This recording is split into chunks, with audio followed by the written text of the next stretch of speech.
What's up, y'all? This is Ty. I am here to review season 3, episode 10 of All the Queen's Men, which airs on BET Plus. But before I do that, you know what I gotta do.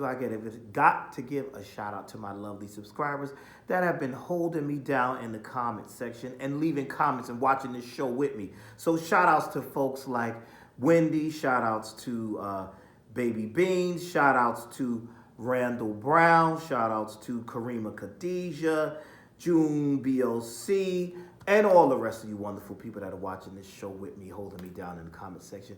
Hit that like button, hit that subscribe button, comment, share. Let's keep this channel doing what? Going and growing. That's what we doing in 24. Going and growing. It's gonna be nothing but blessings and prosperity for us all in 2024. That's right. That's all it's gonna be.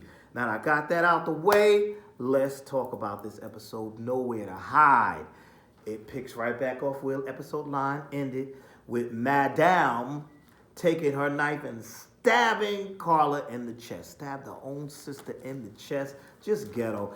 First of all, that whole thing was ghetto. How y'all carrying on in this nursing home. It's seniors in this place. This is a senior establishment. This is a professional establishment. Y'all in here hollering and yelling and calling each other out of each other's names in front of these people. It's old people in here. Somebody grandmother trying to sleep. And these fools in here acting stupid. One thing I don't like nobody that puts on no show. I broke up with a girl for being a dramatic, making it. I don't like that. You got something to say to me, whisper that shit to me. Say it to me on the low. Or pull me to the side. Don't do that public display. That would have turned me off. If that was me in that nursing home and all that hollering and screaming, I'm walking away because I don't like outdoor scenes like that. We gonna argue. Yes, people gonna argue. People argue. People have disagreements. But that public foolishness, I can't stand that.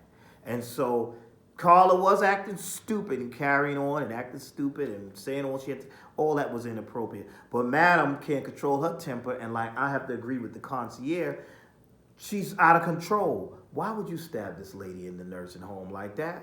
Why would you do that? Why would you do? And then it got more ignorant because after that happens, she's like, "What you gotta say now? Let me see. I got a knife in my chest. What else am I gonna say? I got a knife in my damn chest." But then here comes this security guard talking about, "Hey, you stop right there," and then he gets punched in his face. Just ignorant. Why y'all punch? Why did Blue punch that old man in the face like? And then even Tommy said, "Yo, he's an old man," and she's like, "Old people could get it too." See, they just ignorant. I did laugh though, but they are just ignorant. That's just ridiculous. That's just ridiculous. It's just ridiculous. That's all it is. It's ridiculous. So they done did all that. They get back to the car, and crazy Tommy is still talking about these damn cookies. Nobody wants a cookie right now. This is not the time. He talking about cookies. Madam says she wants to go pay that nurse a visit, but she wants to go to her club first. They're trying to get her to go home. She said, "No, I need to pay this nurse a visit because I need to know what's going on. She must have had something to do with my daddy being killed." So she's pissed off. You know that nurse that sucked him off? She's still pissed off about that. So she's like, "I want to find her." So while she's having this conversation with Blue and Tommy talking about these cookies. And I like when Blue said, "Let me see these cookies you making a big deal about." She took the cookies and threw it in the back. That made me laugh because I'm like, this dude with these cookies is just ridiculous. It is outrageous. It's outrageous.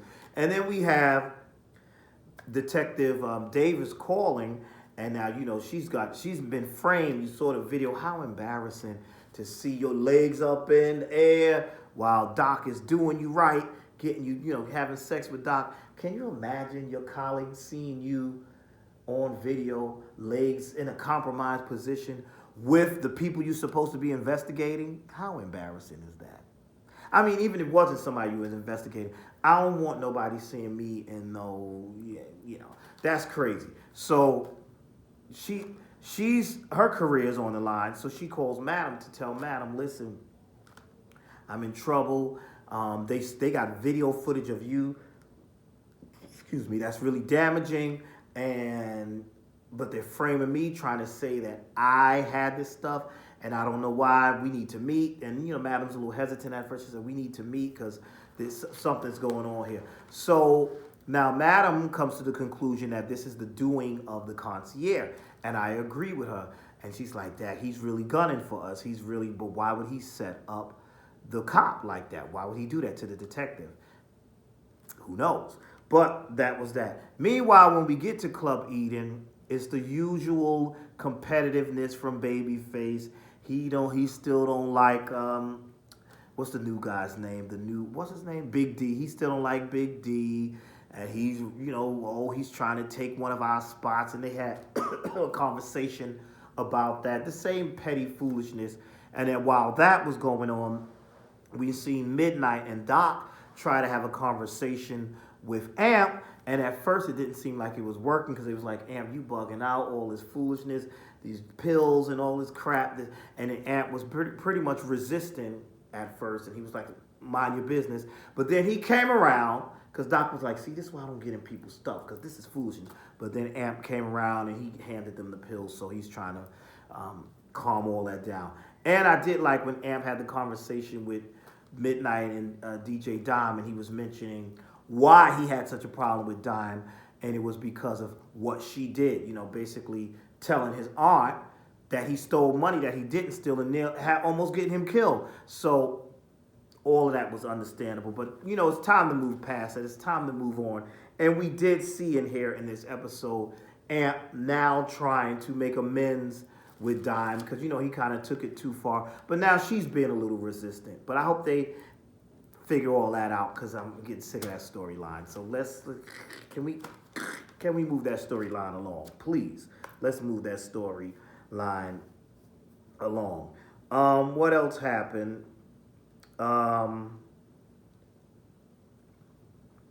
Miss Tandy has come to Club Eden herself to investigate and she's looking for Ray Sean, she's looking for Champ, and she's looking for Trouble. Now, Trouble and Champ are looking for Ray Sean themselves because they can't find him. And they're all dumb. You stole all that money. Why are you returning to the club?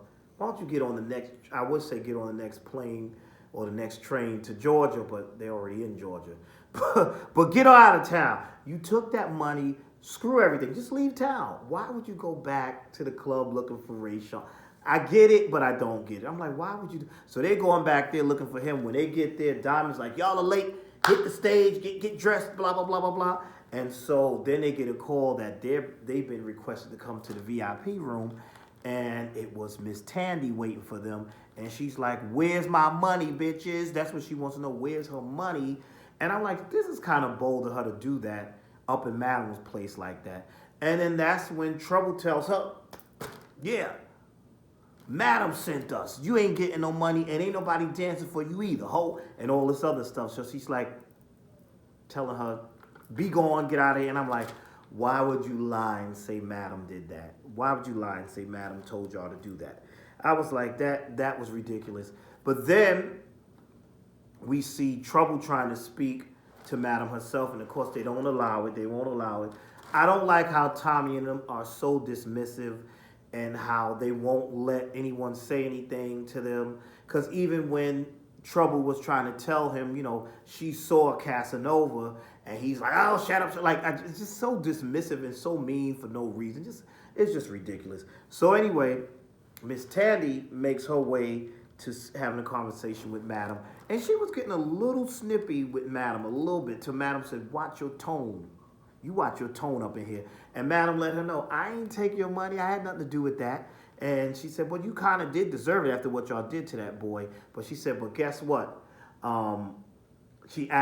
Tandy asked, would there be a problem if I retaliated? She said, well, she said, I might have some issues. There might be some, because she said, you kind of deserve that. But, I had nothing to do with that whole thing. But, So Miss Tandy's pissed off. So all of that was interesting. Now, we also saw Fuego speaking to Blue. And this is what I say about how I don't like how they just have such attitude for no reason. He's trying to tell Blue that some hacker told him some stuff and that the hacker is better than him. And she's like cutting him off and being so rough. You just better make sure we don't get... Why don't you listen sometimes? Stop all this. You better make sure that you don't do this, and you better make sure you get it right. You hear me? They better not compromise. Listen sometimes. Damn, why you gotta be so mean and aggressive? I was like, I would have been quit that place and left town because they're annoying. I couldn't work there. They too damn nasty. Everybody got an attitude. You can't say nothing to nobody. Everybody telling you to shut up. All this other stuff. It's just ridiculous. Oh, and before that, did y'all peep Miss Tandy having sex with Big D? Now, isn't Big D this undercover cop? But he's really going undercover because he's sleeping with people. But he might be in some danger too, because now that Tommy is aware and believing what Champ and Trouble said about Casanova still being alive, he's probably questioning, like, wait a minute, so what did this guy really do? So that's going to be interesting to see what they're going to do with Big D. That's going to be really interesting. That's really going to be interesting. Then we saw Madam telling Amp about the passing of her father. And I thought that was a good banter between the two of them. She's telling Amp what happened. Then we get to Madam going to the nurse. You know, the nurse that was blowing off Madam's daddy, the nasty, unprofessional nurse. And she goes in there and she's like, you had something to do with my father? And she coming in, guns are blazing. I said, she about to kill this girl. Goes in there, guns are blazing, ready to take this girl's head off, shooting and carrying on. And gets in that room, and it looks like, who's there? Her father. And that's where the episode ended. So it looks like Pops is still alive. That's what it looks like. So we got to wait till next week to see what was going on. But this was a good episode. These two episodes, episode 9 and 10, were good episodes. And I'm looking forward to the rest because, you know, the show is entertaining. They do some wild stuff, but the show is entertaining to me. So I'm ready. I'm waiting to see what's going to happen next week. Tell me your thoughts. Leave your comments down below. Did you like this episode? Did you think it was good? What do you think is going to happen? What are you predicting about this show? Tell me your thoughts down below. Well, that's all I have for now. Thanks for watching. Please like, comment, and subscribe. And I will see you in the next